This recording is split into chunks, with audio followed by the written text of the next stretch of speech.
Thank you for coming. Huh? Said it was an emergency. No, I said it was urgent, which it definitely is.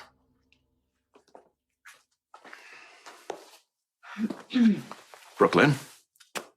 Dad? Well, that's not the most effusive greeting, but we got to start somewhere. Start what? Getting by this ridiculous impasse. So, kids, it's makeup time. No offense, but when did you start playing peacemaker?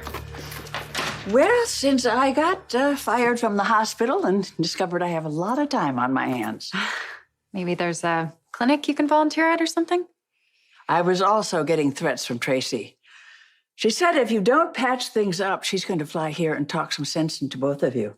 I explained to my mother that I begged Brook Lynn to come home, but she refused. He's the one who threw me out the house in the first place, and it's not even his house. Oh, valid point. Thank you. Okay. I admit that I overreacted. But the family had just lost control of ELQ to Valentine Cassadine, thanks in part to Brook Lynn selling her stock to him. Enough about ELQ. It's just a company, Ned. You can't hug it, you can't love it, you can't kiss it goodnight, and it certainly isn't more important than your daughter. I never said it was. But that's how you act. Like I committed the ultimate betrayal. I didn't know that Link was a front for Valentine when I signed over my shares, and by the time I figured it out... But you should have warned me. You didn't. Why?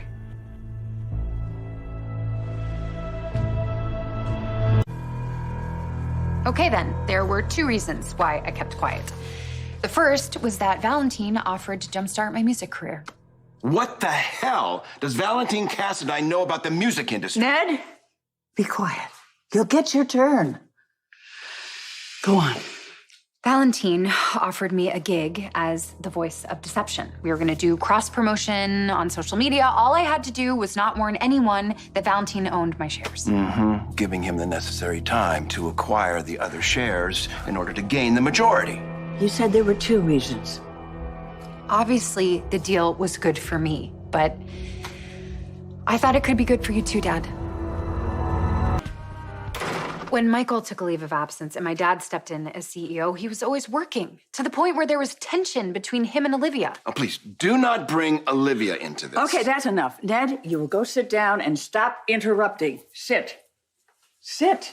I have asked Brook Lynn to explain, and that's what she is doing. Go right ahead. You were preoccupied and demanding, and when I called you out on it, you said that the company was taking over your life, that if someone more effective were available, that you'd be tempted to step down. So I did my research. When Valentine Cassadine took over Cassadine Industries, the company was a mess. In 2.5 years, he completely turned it around, and now the company is worth more than ever. So I figured since ELQ's already in good shape, that Valentine could make it even more profitable, which would be beneficial to all the shareholders. So that's why I took the deal. I may have been naive, but I'm not a traitor. Okay, Ned, it's your turn.